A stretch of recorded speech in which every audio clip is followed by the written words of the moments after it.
今日咧我就請咗 Michelle 嚟，咁 Michelle 咧係我認識之中咧好有笑型嘅女士。咁我知道你本身咧係做一啲 wedding planner 同埋 event planner 嘅工作，呢兩個工作咧其實好煩嘅喎，所有嘅嘢都包晒你身上邊，要你去跟，要你去做。咁點解你會做啲咁煩嘅工作咧？其實我嘅工作分為 wedding 同埋 event 啦，即係婚禮同埋活動嘅。wedding 咧就係我自己嘅細個嘅夢想嘅，我中意做呢個行業，因為我覺得係一個開心嘅行業。每一日咧都係可以喺一個好靚嘅環境度，每一個客人即係啲新人嘅人生重要日子咧，我都可以參與其中，我唔會覺得係個煩咯，我會覺得係一個好榮幸可以參與到每一個人佢人生重要日子都有我喺度咯。婚禮其實都係一個 event 嘅其中一個部分嚟嘅，可以將無論係一啲細型嘅去到大嘅活動啦，咁即係可能係話有小朋友嘅 party 啊，去到大型佢哋會做壽宴啊，或者佢哋 anniversary 等等嗰啲嘅 party 咧，我哋都可以做嘅。咁所以我覺得係兩個係相關聯嘅。咁啊，將婚禮嘅客人或者我哋將佢哋嘅婚禮裏邊嘅細節位咧，係可以做到有係擺喺 event 度嘅話咧，其實係一個事半功倍啲咯。咁你又講得啱喎，因為其實等於引流啫嘛。因為如果譬如做咗婚禮嘅時候，婚禮入邊可能有好多唔同嘅賓客，有好多唔同嘅商家或者唔同嘅親戚朋友，有老有嫩係咪？係。咁所以變成你之後嘅生意。其實今日咧，我哋嘅節目咧叫斜槓一族啊。喺唔同嘅身份入邊咧，可能互相交織之後咧，成為咧另外一種嘅生意嘅模式啊。透過婚禮去引流之後嘅 event 啦。咁但係同一時間，我知道你有唔同嘅身份㗎都。呢幾年因為係疫情啦，疫情嘅期間咁啊，所有啲嘅婚禮啦或者活動咧都停晒嘅，咁所以我就有發展咗另一個行業嘅。因為做婚禮即係一個服務性嘅行業咧，都會有一個即係做產品嘅夢想嘅。咁咧就一路都係想係開一間鋪頭咁樣嘅。咁但係疫情嗰陣時咧，突然間有一日咧，即係經過一個屋邨嘅商場，咁我就會覺得係民以為食為生咁，所以咧就會唔會咧都係做一啲食物嘅嘢啦。咁嗰陣時我就喺一啲嘅領展商場裏邊咧就開咗第一間鋪頭嘅。咁喺短短係7個月裏邊，我就開咗2間鋪頭。咁咧就係做一啲嘅食材啊、飲品嘅生意咁樣咯。咁開關啦，咁而家點咧？疫情嗰段時間頭2年咧，其實就好彩嘅，即係都係因為好多嘅消費都會係留港啦，咁所以還好嘅。咁但係開關咗之後，一定都係有影響啦。一來啦就係所有啲嘅朋友仔啊，可能都會係出去玩啊，係啦，因為運咗好耐。咁二來就係大家嘅消費模式都係有改變嘅，就係因為 online 嘅表現都係好好啦，即係而家啲網站都做得好好。咁所以可能都會影響到我哋啲叫小店咯，商場嘅小店，因為喺商場行嘅人都少咗，反而係星期6日仲少生意過平日喎。因為星期6日可能啲人都會出去玩啊，或者甚至乎即係過關咁都會去就近嘅深圳玩，都係好多咯。而家嘅趨勢都係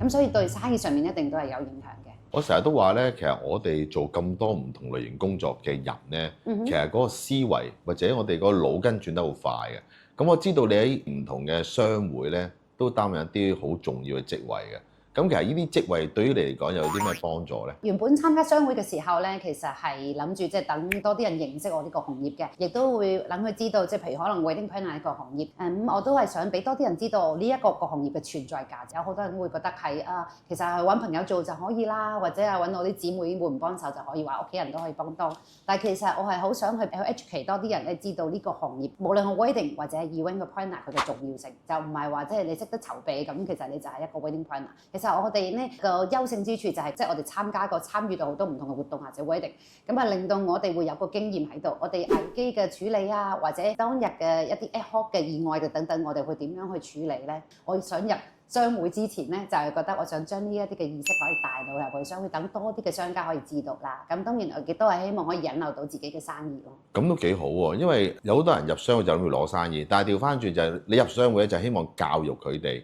知道係究竟係啲咩嚟。我自己覺得咧，永遠咧財不入急門啦。咁如果你透過咁樣教育呢班老闆之後咧，咁佢哋個反應係點樣咧？自己覺得係幸運嘅，咁我係入咗一啲嘅商會，即係有最耐嘅個商會都成7年嘅。其實我都係得到嘅咧，就除咗我自己視野上面嘅眼界闊咗啦，都係可以令到更多人認識到我嘅行業啦。咁我最開心最感恩嘅係遇到我一班係同行者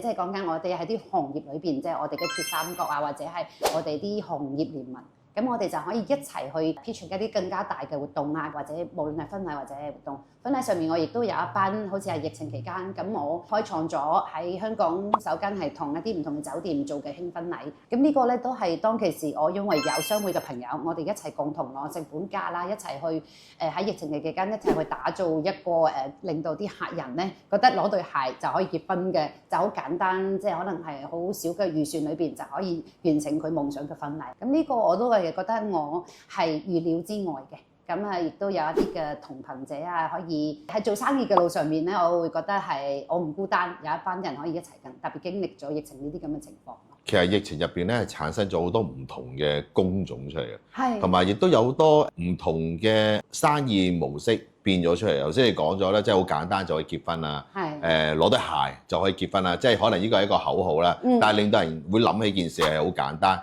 頭先你講同頻者，我想講一講，其實個同頻者咧，會唔會咧，亦都係同你一樣，可能佢本身有唔同嘅工作、唔同嘅身份，都係斜槓一族嚟嘅咧？嗱，喺疫情期間，我哋就大家都係會有好多呢啲啦。我哋婚禮界裏邊其實比較多少少嘅，譬如啦，做化妝嘅，其實佢都可以化 event 嘅，亦都可譬如可能 Halloween 啊，佢哋亦都可以化啲 face painting 咁。婚禮嘅新娘化妝同埋 event 嘅化妝，佢都可以做到咁樣。攝影都係啦，即係活動嘅攝影啊，或者拍攝啊，特別疫情嗰陣時，大家都會變成係做直播啦。嗰陣時我哋就係想係分享多少少，即係雖然大家覺得疫情搞婚禮係一個好繁複嘅事情，咁我哋想將佢咧就好似變成去咗 office wedding 嘅嗰種簡單嘅方法，即係少人裏邊可以小眾咁就而衍生咗叫輕婚禮呢樣嘢啦。當其時我哋一齊去做嘅，譬如攝影隊做一啲嘅直播去轉化一啲嘅客戶翻嚟，會做一啲訪談啦，揾啲行內裏邊嘅即係精英啦，咁樣可以喺疫情嘅時候教大家點樣去籌備婚禮，或者係做好準備等等咁樣。哦，咁即係其實喺疫情入邊，佢哋都有唔同嘅轉化嚟嘅，係做開攝影嘅就做直播，原來做直播就叫輕婚禮，就變成好似喺海外搞婚宴咁樣，未必個人嚟到，但係咧就能夠直播到俾其他國家唔同地方人睇到，咁其實都係一個好好嘅諗法嚟。咁我想問啦，嗱，人好得意嘅，疫情過後啦，會唔會又會還原翻好似以前咁樣搞法咧？咁咧，疫情對我哋當婚禮或者活動呢一個